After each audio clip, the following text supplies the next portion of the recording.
Hello my dear students, BA first year के समाजशास्त्र के 3 आईएमपी प्रश्न आपको आगे बताने जा रहा हूँ जो आपके बीए फर्स्ट ईयर की 2025 के एग्जाम में पूछे जा सकते हैं। पहला क्वेश्चन ये है कि समुदाय से आप क्या समझते हैं। समुदाय से आप क्या समझते हैं? तो समुदाय ऐसे व्यक्तियों का एक समूह होता है। समुदाय ऐसे व्यक्तियों का एक समूह होता है जो किसी एक निश्चित क्षेत्र के अंदर रहते हैं। वापस सुनना, समुदाय से आप क्या समझते हैं? ये प्रश्न आईएमपी आंसर है कि समुदाय ऐसे व्यक्तियों के एक समूह को कहा जाता है जो एक निश्चित क्षेत्र के अंदर रहते हैं या निवास करते हैं। ठीक, इसके बाद आता है आपका अगला क्वेश्चन कि समिति की परिभाषा दीजिए। समिति की परिभाषा दीजिए। तो किसी मामले की जांच करना हो, समिति की परिभाषा दीजिए। तो किसी मामले की अगर जांच करना हो या किसी भी विषय पर अगर विचार करना हो या किसी भी विषय पर कोई कार्रवाई करना हो तो उसके लिए कुछ व्यक्तियों का एक संगठन बनता है, उसे समिति कहा जाता है। वापस सुनना, प्रश्न है कि समिति की परिभाषा दीजिए। तो आंसर ऐसे बनेगा कि किसी मामले पर सुनवाई करने के लिए, किसी मामले पर जांच करने के लिए कुछ व्यक्तियों का संगठन होता है जिसे समिति कहा जाता है। ठीक है, तो अलग अलग समितियां आप देखते हो बनती हैं, अलग अलग समितियां अलग अलग टाइम पे बनी है। जैसे पंचायती राज व्यवस्था के लिए एक बलवंत राय मेहता समिति बनी थी। ठीक है, अब कई बार अपन एक छोटी सी समिति भी बनाते हैं, कुछ छोटे मोटे कार्यक्रम होते हैं किसी समाज के, तो वो भी समितियां बनाते हैं ताकि वो संगठित रूप में, सामूहिक रूप से उस कार्य को व्यवस्थित रूप से कर सके। ठीक है, एक क्वेश्चन और देख लीजिए कि एक क्वेश्चन और है कि सामाजिक परिवर्तन से आप क्या समझते हैं। सामाजिक परिवर्तन से आप क्या समझते हैं? तो समाज में होने वाले परिवर्तन को सामाजिक परिवर्तन कहा जाता है। समाज में होने वाले परिवर्तन को सामाजिक परिवर्तन कहा जाता है।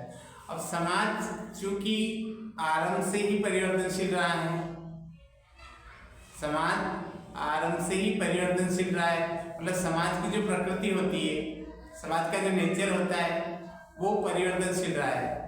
और समाज को परिवर्तित करने में वैसे तो अनेक तत्वों की भूमिका है, पर सर्वप्रमुख जो भूमिका है वो है शिक्षा की।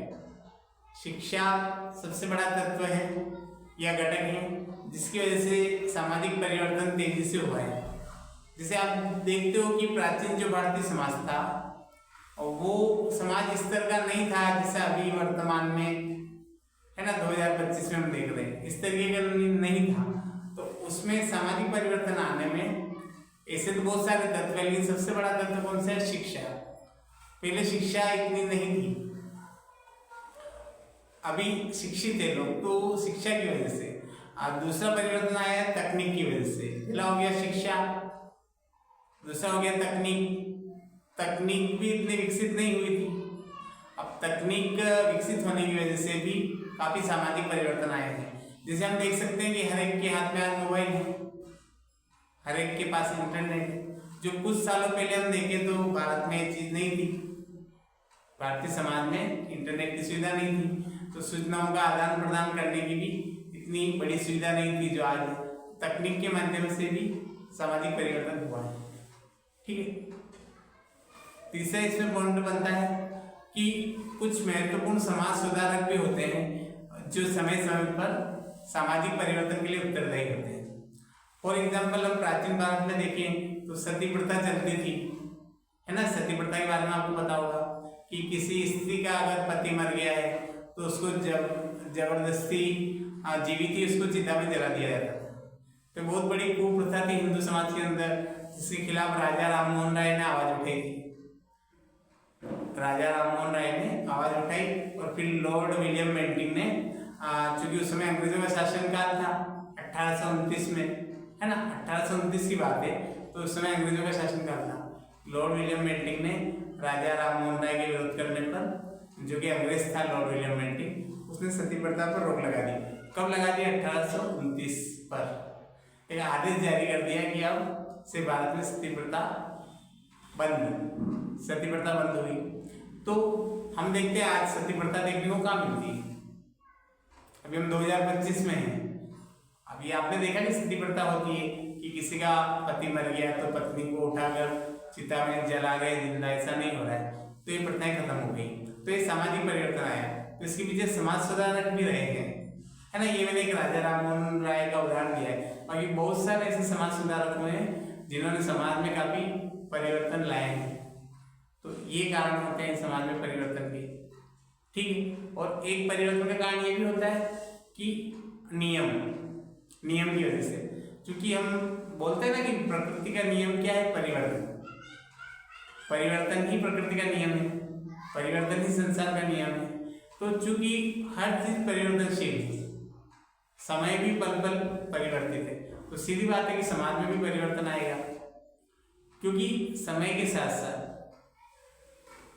मनुष्य के विचारों में, मनुष्य की क्रियाओं में, मनुष्य की भावनाओं में,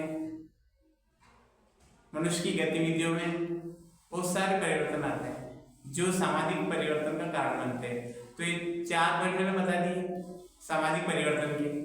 समाज में क्वेश्चन अपना था कि सामाजिक परिवर्तन किसे कहते हैं, पर मैंने इसके कारक भी समझा दिए। तो समाज में निरंतर होने वाले परिवर्तनों को सामाजिक परिवर्तन कहा जाता है। और मैंने 4 तत्व भी समझा दिए किसकी वजह से सामाजिक परिवर्तन होते हैं।